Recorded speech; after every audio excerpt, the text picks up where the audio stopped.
Tuhan memberkati engkau dan melindungi engkau. Tuhan menyinari engkau dengan wajah-Nya dan memberi engkau kasih karunia. Tuhan menghadapkan wajah-Nya kepadamu dan memberi engkau damai sejahtera. Amin. Shalom. Pada saat ini saya ingin membahas sebuah topik, yaitu ketika manusia mati, apakah jiwa atau rohnya juga ikut mati? Bapak Ibu, perlu diketahui bahwa saya itu penganut dikotomi, yaitu bahwa manusia terdiri dari tubuh dan jiwa atau roh, jadi antara jiwa dengan roh memiliki kebersamaan, makanya disebut atau. Nah, sementara ada penganut trikotomi bahwa manusia terdiri dari 3 elemen. Kalau yang tadi 2 elemen ya. Kalau dikotomi 2 elemen, kalau yang trikotomi 3 elemen. Manusia terdiri dari tubuh, jiwa, dan roh. Nah, Bapak Ibu yang terkasih, saya tidak membahas ke arah sana. Mungkin kalau ada waktu, saya akan memberikan penjelasan terkait trikotomi dengan dikotomi dalam video saya selanjutnya.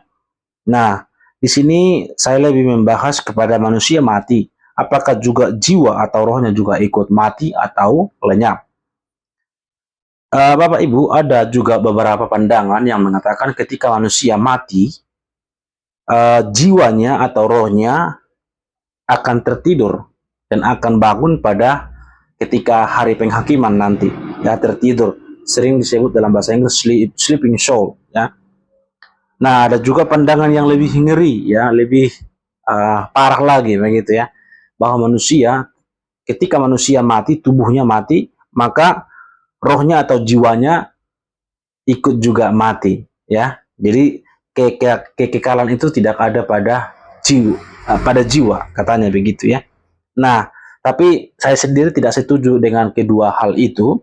Saya setuju bahwa ketika manusia mati, jiwa atau rohnya tidak ikut mati, ya, tidak ikut mati. Nah, dasar Alkitab yang ingin saya katakan bahwa pertama dalam Lukas 23 ayat yang ke-43, di sana dikatakan, kata Yesus kepadanya, aku berkata kepadamu, sesungguhnya hari ini juga engkau akan ada bersama-sama dengan aku di dalam Firdaus. Tentu teks ini kita bisa memahami cerita daripada teks ini ya, bahwa ini adalah perkataan Yesus kepada orang yang di sebelah Yesus yang minta tolong ya, supaya ketika Yesus nanti kembali ke surga, dia semacam ikutlah ditolong begitu ya. Nah, makanya Yesus menjawab, engkau akan ada bersama-sama dengan aku di dalam Firdaus. Nah, sementara tentu dari segi tubuh, orang yang di sebelah Yesus itu pada waktu disalib, tentu dia akan mati secara tubuh. Tapi Yesus mengatakan ini berbicara soal roh, ya, roh akan ada di dalam Firdaus bersama-sama dengan Yesus.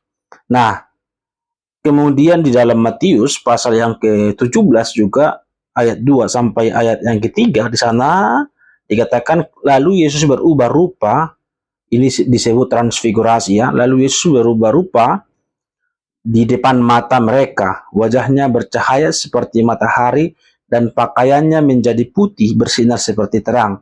Maka tampaklah kepada mereka Musa dan Elia sedang berbicara dengan dia. Nah, di sini Musa dan Elia, tentu kita dalam historis Alkitab, Musa maupun juga Elia tentu bisa dikatakanlah, kita globalkan, matilah begitu ya. Sekalipun ada pro kontra di dalamnya, ya mati itu. Nah, tapi kan ini Yesus sedang ada berbicara dengan Yesus ya, maka nampaklah kepada mereka Musa dan Elia sedang berbicara dengan dia. Nah, Musa dan Elia tentu ini berbicara apa?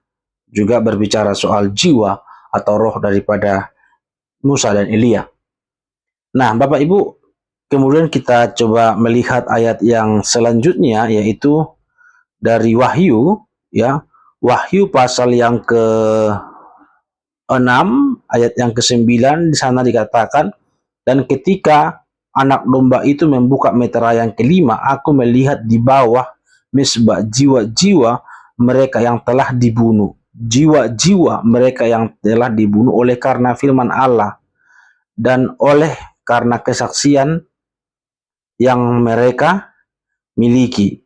Nah, di sini dikatakan ayat yang ke-10, dan mereka berseru-seru. Nah, mereka yang dimaksud di situ tentu jiwa berseru-seru, ya.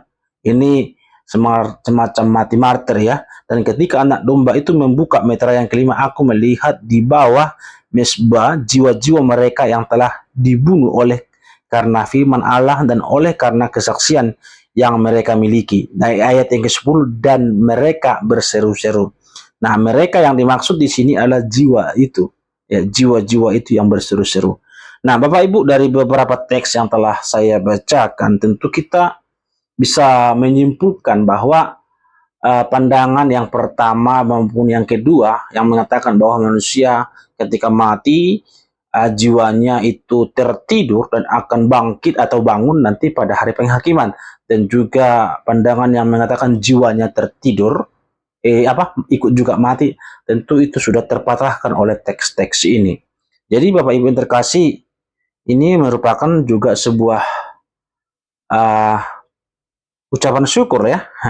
Ucapan syukur ini merupakan sebuah ucapan syukur bahwa ketika kita meninggal, jiwa kita tidak ikut mati, ya, tidak ikut mati. Nanti akan saya bahas apakah dia di mana. Nanti kalau ada waktu akan saya bahas apakah, karena ada pandangan juga di intermediate state katanya begitu, ya, di tempat penantian. Apakah di manakah sebenarnya jiwa-jiwa itu sambil menanti hari penghakiman?